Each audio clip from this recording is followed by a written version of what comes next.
Good morning, everybody. We're going to talk today, later on, about some of the challenges that this city is facing as we continue to fight back against a second wave of the coronavirus. And we're going to talk about everything we need to do to continue to protect ourselves as a city. And as with every time we get together, I'm going to talk about the role that New Yorkers play. And the fact is, it comes down to the people of this city each and every time to step up, and people have done it heroically, brilliantly, and we need that more than ever.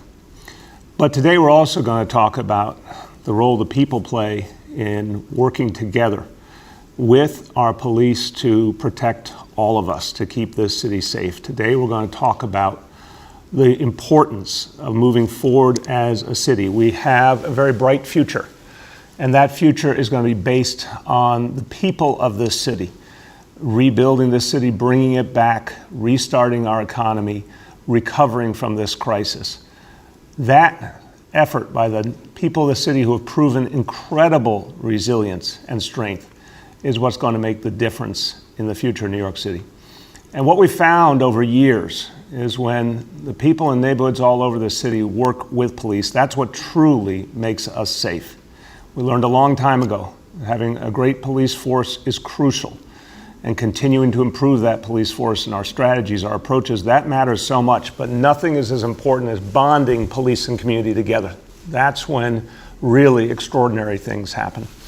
So today we're going to focus on what it means to really make neighborhood policing come alive, to take our values, the values of the city. We believe in equality, we believe in fairness, we believe in community, bringing those values together and deepening our strategy of neighborhood policing. To do that, we always need the right leadership. To do that, we need to keep moving forward leaders who truly share that vision and understand it personally and passionately and are going to act on it. And today, a new generation of leaders is being announced, a new generation of leaders in the NYPD who will help us move forward. And I want to thank Commissioner Shea, who has made it a point for years as we've worked together to identify great talent, up-and-coming talent, and move them forward, because he believes in constantly rejuvenating and building the ability and the leadership of the NYPD. So with that, I'm going to turn to our Commissioner for some very important new announcements. Thank you, Mr. Mayor. Good morning, everyone. Almost immediately, we will have announcements you will hear about a series of moves that are taking place within the police department at the highest levels. We'll get to that shortly, but first, none of them are more important than the naming of the next Chief of Patrol for the largest police department in this country. As you can see, and probably the worst kept secret, to my left is Chief Juanita Holmes. And I am beyond proud and ecstatic for Juanita on a personal level, but also on a professional level, to tell you now that Juanita will be the next and first woman Chief of Patrol for the New York City Police Department. Before I let Juanita talk, let me just talk to you about Juanita for a second on a personal level. When I was named, and had the honor of being named police commissioner last year, which seems like quite a while ago, I think we would all agree, Juanita was not even a member of the New York City Police Department at the time. But I have a long history of friendship with Juanita. I've seen her work up close. I've seen her leadership skills. I can tell you that she has walked the walk and she talks the talk. She has been a precinct commander. She has been a PSA commander. She has been a borough commander. She understands this city. She understands the importance of neighborhood policing. She also understands the importance of keeping people safe. I think she is the complete package. I couldn't be more proud to be here with her. And with the Holmes family, this is going to come up, no doubt. You hear about blue families and police families, but then there is the Holmes family, which is really it's kind of like the Brady Bunch. It's a complete different level. So without further ado, let me introduce the next Chief of Patrol for the New York City Police Department. Thank you, Commissioner. Thank you so much. First, I want to thank Commissioner Shea for this privilege to continue to serve the people of New York City as the Chief of Patrol. I'm grateful and humbled to continue serving under his leadership. The NYPD is my family, and as the commissioner said, literally, I have 16 immediate family members that serve with me in this department, and proud to do so.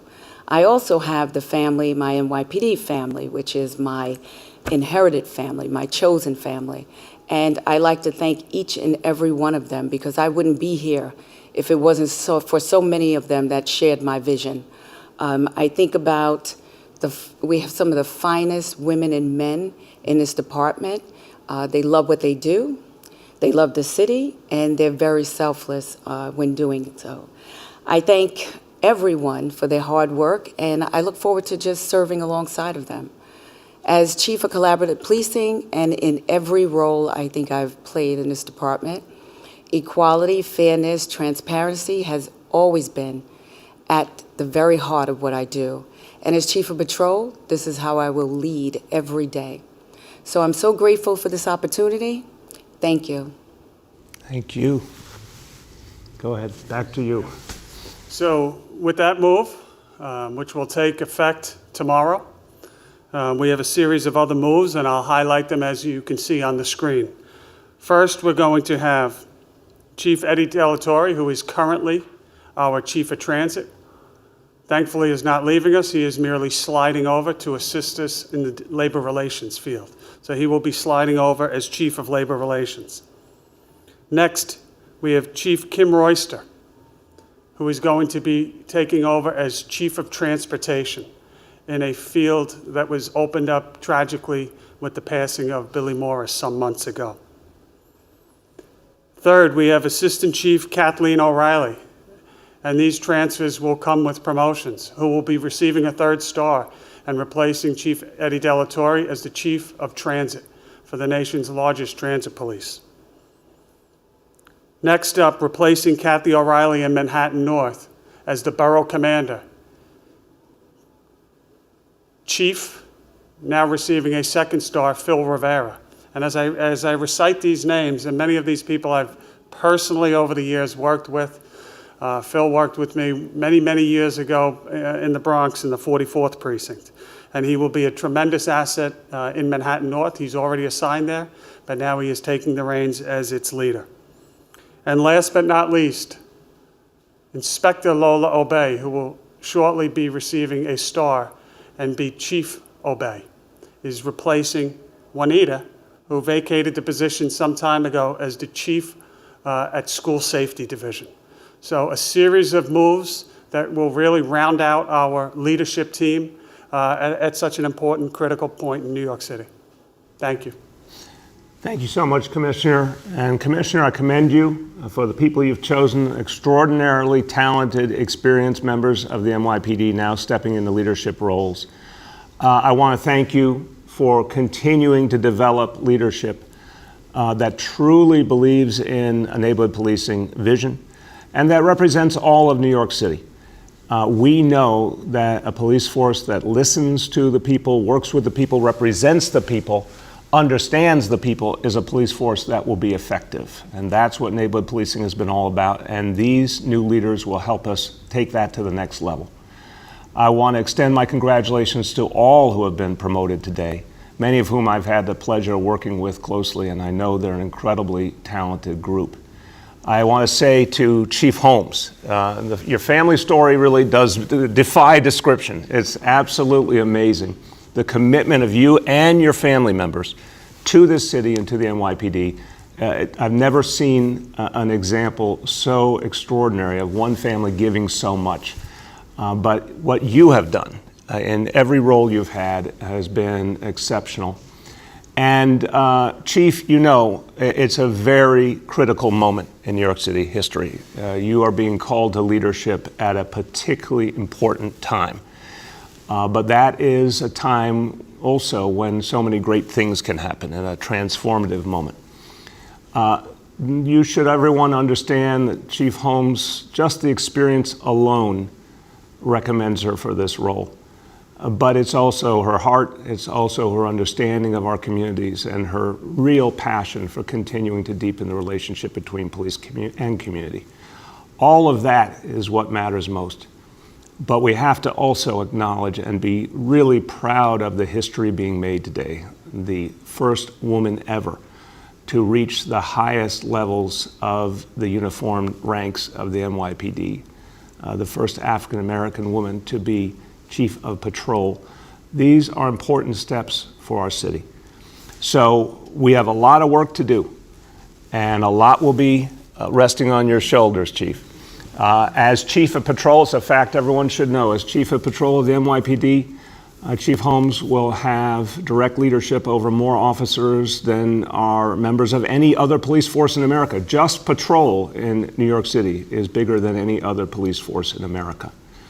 But she is ready, and she has proven over the years that she's the right person for a crucial moment in our history. So congratulations. Thank you so much. Mayor. Congratulations. Thank you. All right, everyone, we've got a lot to do to move out of this pandemic, to move out of this crisis, this perfect storm, to overcome it, and we will. I have no doubt. People ask me all the time, is New York City going to come back? How is New York City going to come back? And I keep saying, just look at the history over and over again. Look at the people of this city. They've fought through so much many times. We're going to fight through this again. And look at the last quarter century of the NYPD fighting back, reducing crime in an unprecedented manner, no matter what's been thrown at it. And that inevitably, absolutely will happen again, particularly because we have dynamic leadership that will help us achieve that. But to be able to recover, to be able to restart, to be able to drive down crime and bring back jobs and do all the things we need to do, we have to defeat the coronavirus.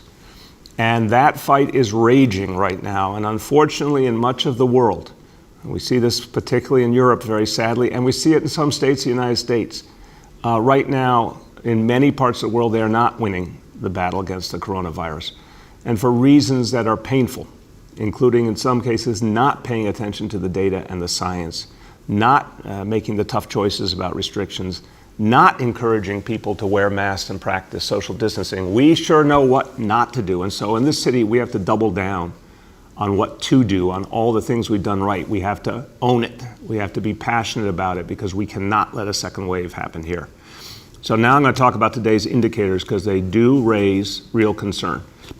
First of all, indicator number one, daily number of people admitted to New York City hospitals for suspected COVID-19. That threshold is 200 patients. Today's report is 81 patients with a confirmed positivity level of 26.6%. That number alone continues to be relatively good.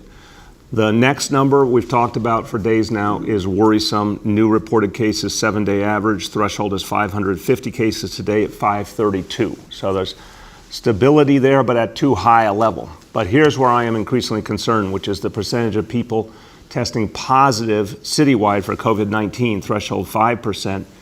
Today's report is 2.70%. That would be undoubtedly and is a worrisome number. To be fair, every day varies according to what test results come back and then what quantity. The daily report is not a perfect measure, but that's a very worrisome number. It's literally twice yesterday, but that also points out it is somewhat aberrant as a number. What is not aberrant is our 7-day average.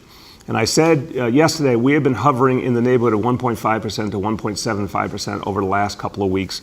This is the first time that number has taken a meaningful jump to 1.92%. That alone is not a number that would overwhelm us, but the growth is what worries me, and we cannot allow that number to keep growing. We're really going to have to double down.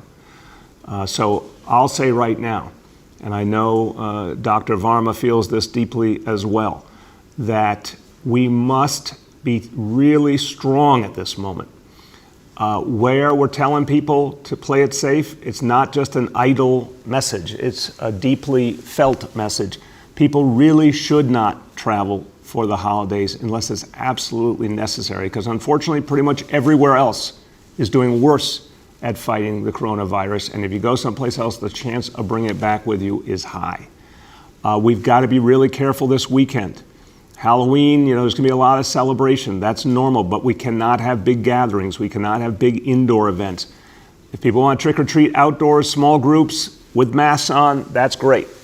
Big gatherings, parties, that's not great at all. And if we find out about them, we're going to have to break them up because it's dangerous. We got to buckle down. We got to make sure that we do things right, because this is a dangerous time and we have to take it really, really seriously. So for everyone out there who's thinking today, should I wear a mask? Yes. Should you practice social distancing? Yes. If there's restrictions in place, honor those restrictions because they're here to protect us. We have to be very cautious how we handle the days ahead to not let this disease back in the door. Okay, with that, a few words in Spanish about our very important announcement earlier. Hoy anunciamos con orgullo que Juanita Holmes será la jefe de miles de policías que cuidan nuestras calles y comunidades. El departamento de policía más grande de América ya tiene una mujer como jefe de patrulleros. El lazo entre la policía y nuestras comunidades será más fuerte que nunca. Y juntos vamos a construir un mejor futuro para nuestra ciudad. With that, let's turn to our colleagues in the media, and please let me know the name and outlet of each journalist. We'll now begin our Q&A. As a reminder, we're joined today by Commissioner Shea, by Chief Holmes, by Laura Wood, the Senior Counsel for Democracy NYC, and by Senior Advisor Dr. Jay Varma. First question today goes to Andrew Siff from NBC. Hey, good morning, everyone on the call. I'll start with the COVID uptick that you just alluded to, Mayor. And I know you've been asked before about whether the 2% threshold in the 7-day average would trigger any restaurant closures. But I wonder if contact tracing has determined at all that the uptick is related to indoor dining. Where are these cases coming from? And what would a 2% threshold mean? I'll turn to Dr. Varma in a moment, Andrew, to give you some analysis of what we're seeing. My strong impression is we're seeing something generalized. We obviously had an uptick in Brooklyn and Queens, and that's where much of this is coming from, to be fair, although thank God that is all starting to come down. But I don't think we are able to say by industry that there's a problem. What we do know is what are the more sensitive areas of concern. And we've said for a long time, bars, restaurants, nightclubs, there's a whole host of things we've seen around the world that have been part of the challenge. So look, we are not at 2% on a 7-day rolling average. We are certainly not at that on a sustained level, but we are really concerned. The decision on restaurants ultimately will be the states. I know they're looking at the same data with concern. I think the important thing here is just, again, be led by the facts and the data, be led by the science, because it's really about keeping us safe and not letting a second wave in that would lead to huge restrictions on all of us. Dr. Varma, you want to provide a little more analysis? Yeah, thank you very much. So a couple of critical points to think about. So we did take these very strong measures in Brooklyn and in parts of Queens. And when you look back at the data now for the past month, because we first made the announcement of the sort of intent to impose restrictions on October 6th, you did see a very dramatic impact on blunting the rise and actually decreasing the number of cases in Brooklyn. A little bit less so in Queens, but that also makes sense because there were fewer areas in Queens that were had restrictions imposed on them. But you began to also see over time, in the past several weeks, a steady rise in the number of cases in the other boroughs. Again, that rise has been relatively slow, but it hasn't abated. And that's really what our concern is right now. Now, in terms of specific risk factors, again, it would be ideal if we were able to identify, okay, there was one specific activity that was putting people at risk. What we continue to see is actually a continuation of the same activities that have been problematic before. People reporting attending gatherings, people having been in close contact with people who had COVID-19, but not necessarily able to always take the right precautions. So this really emphasizes that as the weather gets colder, as people celebrate things like Halloween, Thanksgiving, the winter holidays, and New Year, it's going to be absolutely critical. And again, this is a trend that you're seeing everywhere else in the world. And I just want to flag major cities in Europe, our sort of sister cities, are now going back to severe restrictions. They're effectively returning to pause. And it's very important for us to take all those individual measures like avoiding gatherings, wearing masks, keeping our distance if we want to avoid that same outcome. Go ahead, Andrew. Second question, different topic, early voting. Pretty less than stellar weather today and tomorrow expected for the early voting. I'm wondering if you think there's been enough of a turnout in terms of early voting to dent the election day crowds themselves. And would you consider at this point recommending to New Yorkers that, all right, the weather's lousy, maybe just vote on Tuesday? Look, Andrew, the turnout so far has been outstanding and unquestionably will make Tuesday better. Absolutely fair of you to point out that, you know, when you have early voting, this is one of the best arguments we made for years for early voting. It takes a lot of pressure off Election Day and it gives people more options. And boy, have New Yorkers been voting with their feet. But I want to caution, it's going to be unquestionably the highest turnout election in generations. So Tuesday is still going to be a hell of a lot of people. What I'd say is if you have an early voting plan, stick with it. If you can tough it out through the weather, I still think it's better to get that vote in early and get it done, because I'm not going to be shocked at all if there are huge lines on Tuesday. Most people are still used to only voting on Election Day itself, so I'm not going to be surprised if there's huge lines. So early voting is a blessing. It should be handled a lot better by the Board of Elections. They still have time to add even more hours for the weekend, and they should. But it's still a great option. I encourage people to use it. Go ahead. The next is Marcia from WCBS. Good morning, Mr. Mayor and Police Commissioner Shea. By announcing the appointment of Juanita Holmes, you and the other people, you've certainly shown a move towards making the upper management of the NYPD much more inclusive.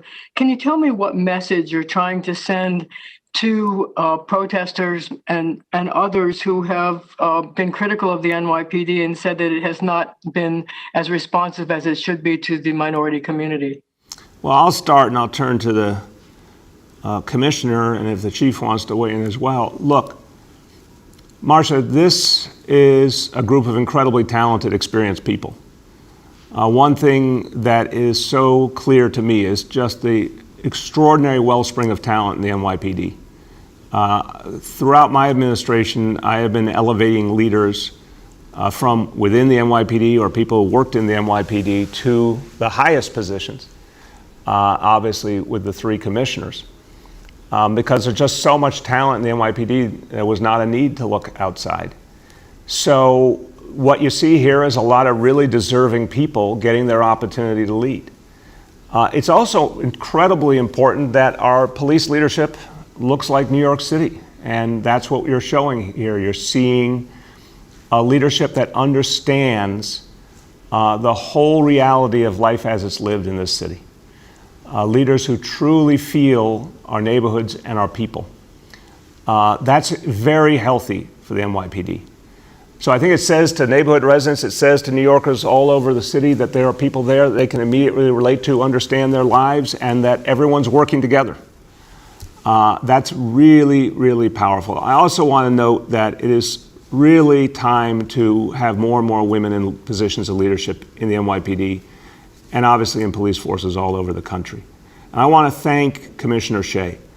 It's been a very tough time this last set of months we've been through. And the commissioner has dealt with challenges he could never have imagined, I could never have imagined.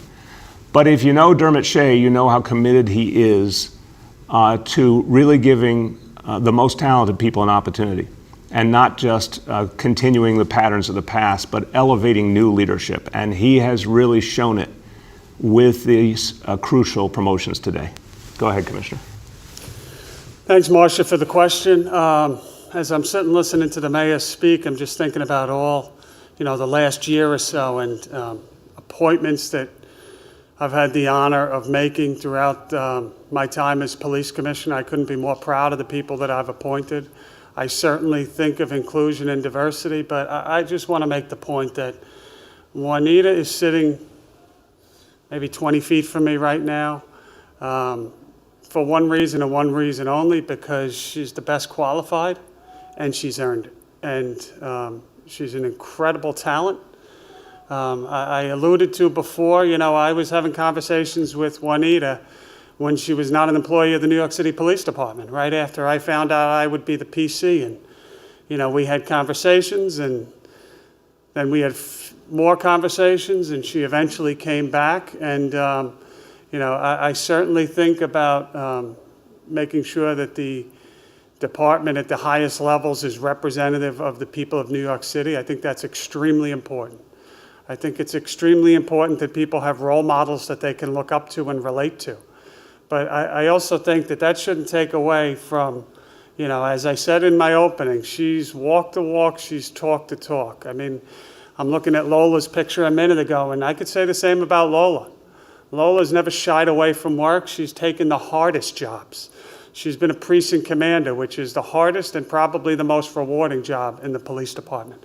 You are accountable to whether it's 50,000 people or 200,000 people in your precinct. You're essentially the mayor of that precinct. Juanita has done the same. She's, if anything, moved towards the more challenging assignments. And that's why I have zero qualms about sitting here today and knowing that she's going to shine in her new role. You want to add, Chief? Marcia, I'm just very happy to have this opportunity. Like the commissioner said, my entire career path has been patrol-oriented. I stayed out there. I thought that's where I had the most impact. Leading cops where they share your vision and having the community trust and, have faith in their police department. That's always been my goal. And now being the highest ranking of patrol, it's overwhelming, but truly humbling. And I'm very grateful to have this opportunity and hopefully moving forward, restoring trust and faith in our community with their police department. Marcia, go ahead. So this also is a question for all three of you. These appointments come at a time when the governor is demanding that the NYPD and police departments throughout the state come up with changes to better reflect the needs and the desires of people in all communities in New York City. I wonder what your thoughts are, as this may be the first step towards that, but what other changes do you see that will satisfy the state's desire for change? Look, Marcia, I don't look at it through the prism of what people someplace else want for New York City. I look at it through the prism of what the people in New York City want and need. We have been doing the work of change and reform for 7 years now. It's not something that's new to us. When I ran in 2013, one of the most central issues was changing the approach in the NYPD. And it wasn't just about getting rid of the overuse of stop and frisk. It was about reducing arrest, reducing incarceration. You saw the retraining of the entire police force, de-escalation training, implicit bias training. There are so many examples of change and reform over the years, right on up to what we're doing now. The changes that have been taken in the discipline process to make it faster and more transparent. The changes finally, thank God, in the 50A law. The change the commissioner made in reorienting anti-crime efforts and making them more modern and more connected to communities. This change has happened constantly, and there's a lot more where that came from. So we will go through the formal process, as you mentioned, but it's going to simply be a deepening of what we were already doing. And the leadership you see announced today absolutely exemplifies that belief in continuing to improve and reform the police department no matter what. Anyone else want to add? No. Okay, go ahead. The next is Henry from Bloomberg. Hello, Mr. Mayor. Can you come back to me in about 5 minutes or so? Henry will hold your place in line. We surprised you. Okay, go ahead. The next is Kala from Pix. Hey there. Good morning to everyone, and congratulations to Juanita Holmes. What an amazing achievement. My first question, I want to go to you.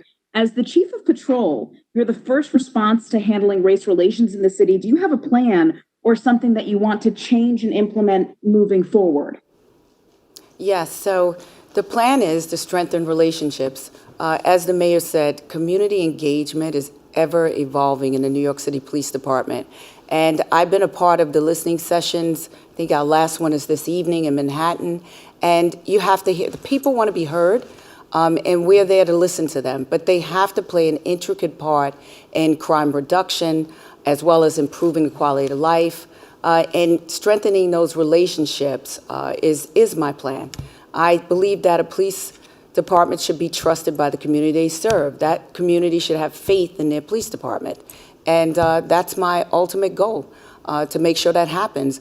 When you restore faith and trust in the police department, it has an ultimate effect on the morale of police officers. You know, when your community feels good about you, you feel good about that. Well said. Go ahead, Kyle. You have the most calming voice. I love that. So thank you. And then also, and then Do also, all of our Mr. public Mayor, service announcements. Calm down, New York City. You know. Mr. Mayor, I want to switch gears, talk about education. We talked before about Wi-Fi in the homeless shelters. I got wind earlier from the Legal Aid Society saying the city is not able to offer a timeline right now for getting that Wi-Fi in homeless shelters. The goal is to get it done by the summer. So what is your solution for these kids who need connectivity to get to school? Calla, it's such an important question because we've got to serve every child, regardless of what's happening in the life of their family. And I always say when it comes to homelessness, there but for the grace of God go we. A lot of people who have become homeless, a lot of families in recent years are working families, hardworking folks who just couldn't pay the high rents in the city or couldn't get a job that, you know, gave them the kind of wages they deserved. And so we have to really have a lot of empathy for these families, and particularly kids. All kids, struggle when you're growing up. It's hard on a lot of levels, but in the middle of a pandemic and then you're homeless on top of it, it's a lot. So we have to be there for these kids. We are going to rewire all of the shelters that have kids in them, period. We'll have a timeline. I'm going to let our law department and our social services department speak to that, and they will do that soon. But we're going to do it. What we're going to do in the meantime is reach every single child, every single family. And if they have a device and they need a different internet service, we'll simply provide that to them. We'll make sure that's free for them. If they don't have a device, we'll provide that for them. We are going to make sure that whatever they need to get service in the short term, they have it.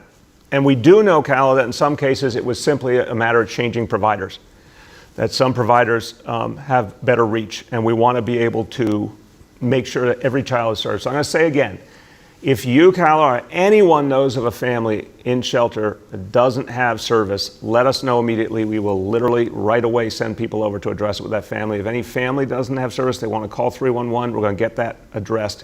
Literally in a matter of a day or two, we can get the service turned on to make sure that that child can learn. The next is Emma from the New York Times.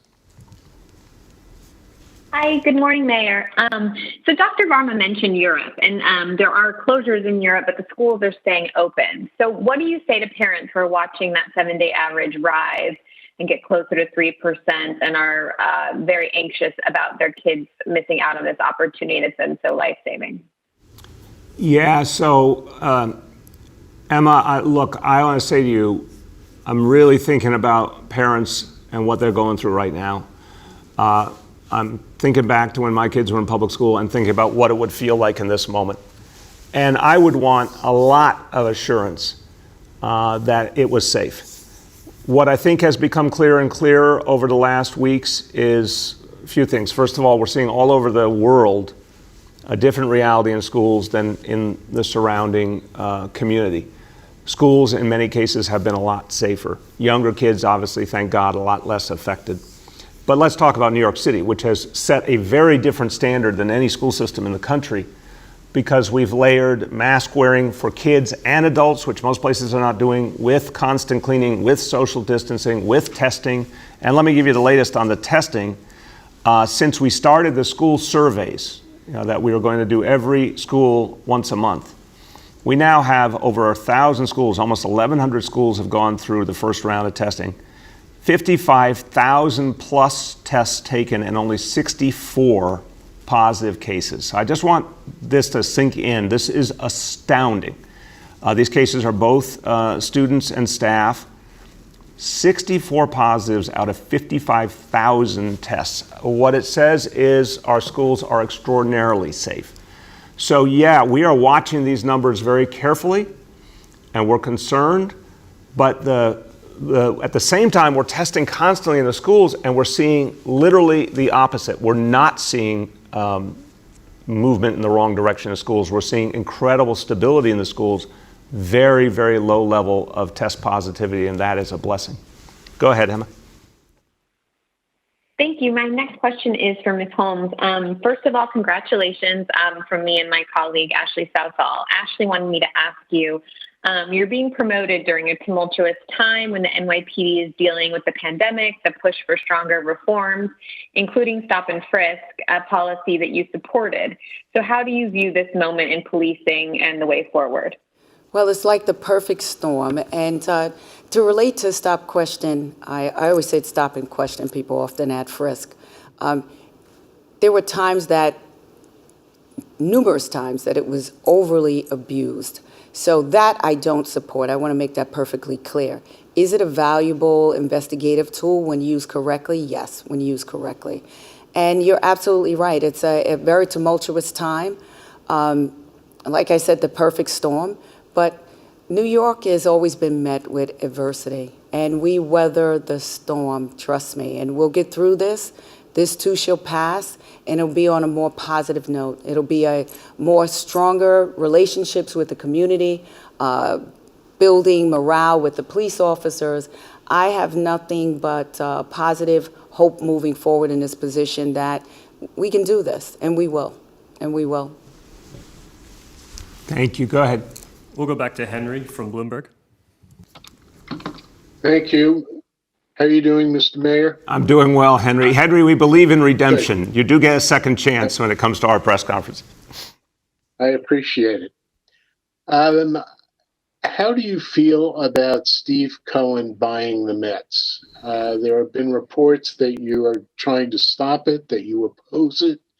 What is your position on this? What are you trying to do? Yeah, yeah, right. You want to speak to that? It's funny, Henry. People like to read things in, and I think I've been asked this several times, and I've said literally exactly what's going on. What matters is that we have a responsibility in New York City. It's our land. There is a legal requirement that if there's an ownership change, it has to be evaluated. Our law department is doing that evaluation based on the law. And why? Because it's about protecting the interests of the taxpayers in New York City and making sure that the transaction is appropriate given what it means for the city's ownership of that land. That's all that we're doing, is making sure that we are satisfied under the law. And that process will resolve very quickly. I've said it's coming close to completion. When the law department completes its work, they'll publish their results. But it's not, some folks are trying to ascribe it to personal feelings or one thing. It's not. It's a legal responsibility that we have to undertake appropriately. That's what this is all about. Go ahead. Thank you for that. I also want to ask you about using test percentage results as an indicator, because and this is almost like the opposite of President Trump's argument, but as you test more, you're going to get a lower percentage of people who are testing positive. And if you focus your tests on a hotspot, you're going to wind up with a greater percentage of people who are testing positive. So why do you think that this is a reliable indicator of the prevalence of infection in the city? It's a very important question. I'm going to start, and I'll turn to Dr. Varma in a moment. Henry, I think we went through over the first weeks of this crisis a lot of discussion about the best way to inform the people, the best indicators. Our indicators evolved over time. But what was always clear is you couldn't just look at one. You had to look at multiple elements. You'll remember, Henry, in the beginning, we were particularly concerned, all of us, about hospital capacity because that was where there was the life and death reality that if hospitals couldn't handle the cases, we might lose people's lives. Thank God our hospitals held. That's why that hospital capacity number we constantly look at. That's the life and death number, and thank God that one has stayed reasonable. But you're exactly right that if you have a problem area, you do more testing, you're going to get more positives. That's true. On the other hand, I wouldn't agree with the point that more testing inevitably leads to, fewer and fewer people testing positive over time. That's what we actually need to know. If you do a lot more testing and your numbers continue to go down in terms of positivity, that means something good is happening in reality and you're getting a truer picture. But there's nothing that says you don't do a lot more testing and in fact have numbers, plus the positivity numbers go up, and that would tell you a real warning and you have to take really intense measures. The pure question of do more testing, you're going to have more positive cases, we account for that. And that's why in the last few days I've said the higher number of cases per se wouldn't be a problem if the positivity level stayed low. It's the fact that the 7-day average positivity is going up, that's to me worrisome. That's the most objective factor, and that's what's worrying me now. Dr. Varma. Yeah, no, I think two points. One is testing alone we don't use testing as an intervention in these hotspot, cluster areas just because we want to fix the numbers. The reason we're using testing is we're using it as a tool to identify people who are infectious that can be, safely separated, and identify their contacts and have them safely separated. So while the numbers mathematically may change a little bit, the effect is actually much more dramatic than that because we have seen the power of contact tracing in those areas. The second point is just a very quick, understanding of epidemiology terms. In an ideal world, we would have absolutely accurate real-time indicators of two things: how many new people develop sickness every day, and how many infectious people are there in the population, because you can stay infectious for several days. So you get added to the group. Some people leave the group because they're no longer infectious, but there's a larger number. So one is called incidence, number of new cases. The other is called prevalence, how many infected people are there. Incidence we currently measure using confirmed cases, but that's a slight underestimate, not even slight. Sometimes it can be a big underestimate, because people don't get tested.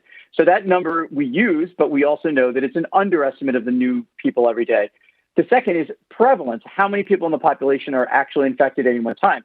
We use test positivity for that, and that is a slight or maybe sometimes dramatic overestimate of it. So that's why we have to balance those two numbers together, because both of them have some imperfections, but when used together are very powerful. Thank you very much. Go ahead. The next is Julia from the Post. Oh, thank you, Mr. Mayor. And I wanted to note that it is a maternity leave that I'm going on. Some people were a little confused why I was going away for a while. So just wanted to clear that up. That's right. It's a good thing. And then I'd like to follow up on Henry's question about the purchase of the Mets by Steve Cohen. First of all, I just wanted to see, do you think Steve Cohen on a personal level would be a good owner of the Mets? He's a hedge funder worth a lot of money who has a bit of a checkered legal history. What's just your personal opinion? Should he own the Mets going forward? Julia, I appreciate the question, but I really want to be clear. When we're in the middle of a legal review, which again is our fiduciary responsibility as a city to do this, it's not appropriate to be commenting on the people involved. The law department's handling this, very, very professional operation, looking at these facts. Again, this will be concluded quickly, but I'm not going to issue personal views in the middle of that kind of review. Go ahead. Okay, and then the MLB deadline to vote on this is Friday, and it doesn't look like they're going to wait for a decision from you. Does the law department expect to have it wrapped up by then? And can you just address why you had a conversation with the MLB Commissioner Manfred, and what did you two discuss? Sure. I want to respect a private conversation, so I won't go into a lot of detail. I'll just give you the very simple point. I reached out to Commissioner Manfred, simply let him know that we had this legal responsibility and we were pursuing it and doing due diligence, and that we intended to obviously go through that process as quickly as possible. So it is winding down. I'm not going to give you an exact day or hour, but it will be very soon. We understand MLB has their process. That's understood, but we have our process we need to go through the right way, and very professional people are doing that work. But it was just important to me to just let him know that we have a legal obligation and we're going to fulfill it. Go ahead. We have time for two more for today. The next is Shant from the Daily News. And if I could add my congratulations to Chief Holmes. I know my colleagues and I look forward to covering your work. And I wanted to ask you, Chief, about what looks like, the most pressing challenge on the horizon for the NYPD, which would be demonstrations and possible unrest around next week's presidential election. Could you just share your thoughts and strategy for keeping things safe next week? Well, I think that we are definitely structured in our response. Should we be met with that? Next week is going to be a challenging time. I mean, we're making no qualms about it. But with that being said, we took a look at what we did last time, and moving forward, we can all get better. There's some training that's been implemented in our response as far as our officers are concerned.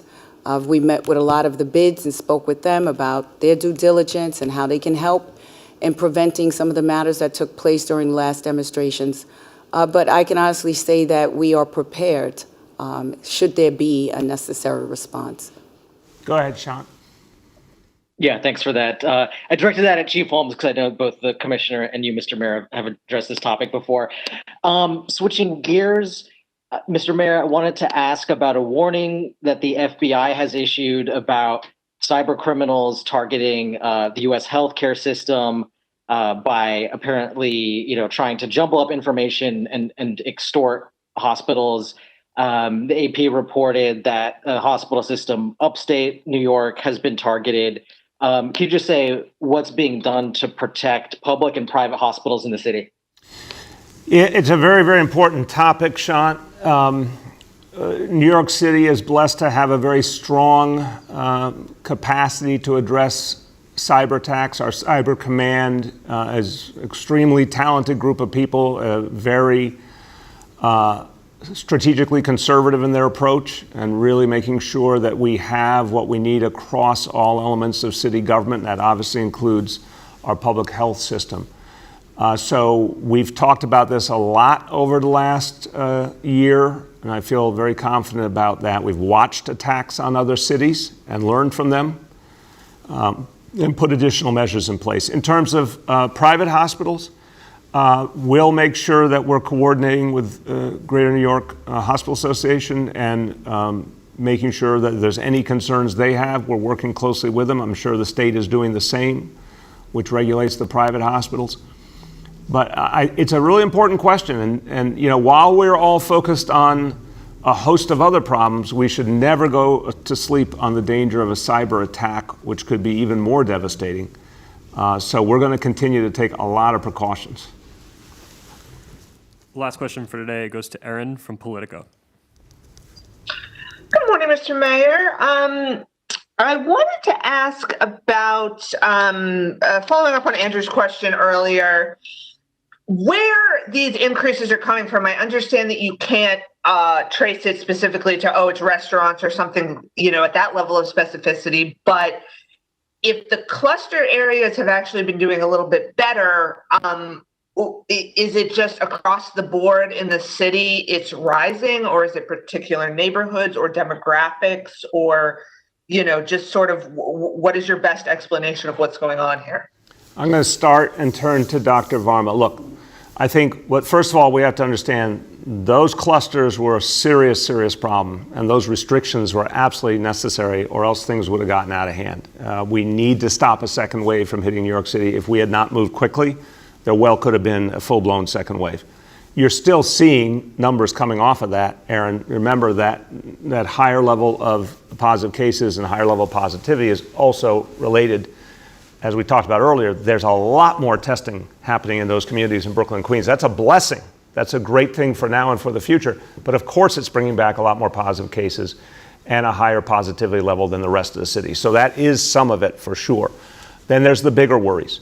Everyone is traveling here, and that's why we really need to double down on quarantining and travel warnings. And that's why yesterday I called for a change at the federal level, that I don't think anyone should be allowed on an airplane in this country unless they have a recent negative test result. We're just playing with fire here as a country if we allow people to keep traveling who may be carrying the disease.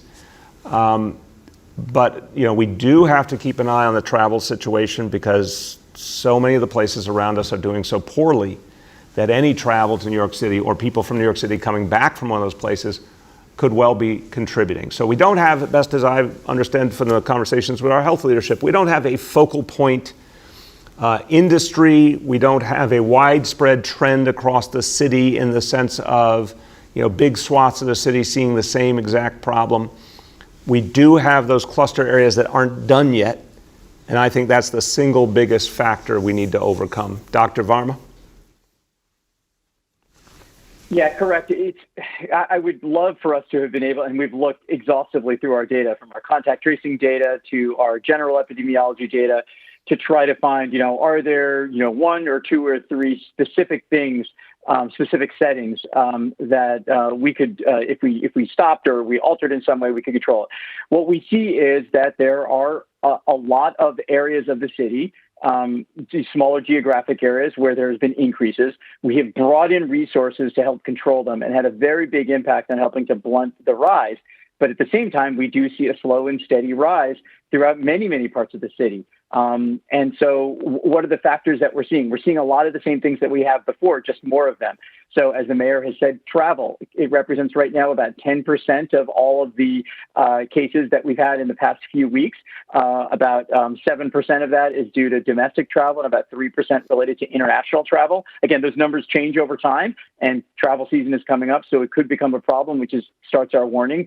We see a lot of smaller cases associated with various different indoor settings, whether it's people going to work, people having gatherings, any of those other places. And that's why right now our guidance is not about any one specific industry or type of setting changing its behavior, but it really has to be across the city. Wearing a mask, avoiding any gatherings, keeping physical distance, particularly as it gets colder and people move indoors. Go ahead, Aaron. Thank you. And then secondly, I wanted to ask about the agreement that you made with DC 37 yesterday, avoiding layoffs for the time being. There's been some criticism from, budget watchdogs that this isn't actually saving any money because you're just delaying the payment, which you'll eventually be on the hook for. So, how do you respond to that, and kind of how are you going to deal with this budget gap in the longer term if you're eventually going to have to pay this off? Aaron, look, I think the most important thing here is that we have our labor unions representing the people who serve us in this city, finding ways to help us through this challenge. And I want to thank DC 37. I want to thank Henry Garrido for working with us to recognize we're in a dire situation. There's still no stimulus. There's still no help from Albany. We have to do something to address our immediate budget problem. And the amount that has been achieved here is really going to help us through. So I think the important thing to recognize is when our workforce is willing to make sacrifices to help us, that's the kind of spirit we need in this city to get through.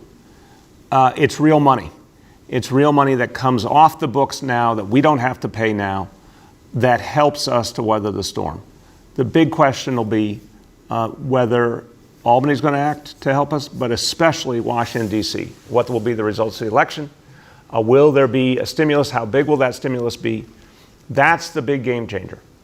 And if there's the right kind of stimulus, that like the one the House of Representatives passed, we're going to be able to keep our workforce intact. We're going to be able to keep our commitments to our workforce. We're going to be able to keep serving people and having the kind of recovery we deserve. So to me, this is a question of how do we get to that point where real relief might come in a way that's fair and equitable to the people of the city and our workforce. And this agreement helps us do that. Everyone, as we close down today, look, I just want to say it's a historic day. It's a wonderful day when the city moves forward and our police department moves forward. And I really want to express the hope that is inherent in this day. New York City, if there's one thing that's true about the history of the city, it is our ability to change. The city has changed all the time through its history. And, sometimes we have nostalgia for things that we've lost, but we, as New Yorkers, we are so focused on the power of positive change. We, as New Yorkers, understand that this place is always evolving. That's our greatness, our ability to improve, evolve, innovate. That's who we are. So here we have the largest police force in the country making a decision to move forward and have leadership that represents all the people of this city, and to break the glass ceiling and provide an opportunity for women to lead that's unprecedented and necessary. This is a very, very good day for New York City and an example of how we will move forward and another step in our rebirth. Thank you, everybody.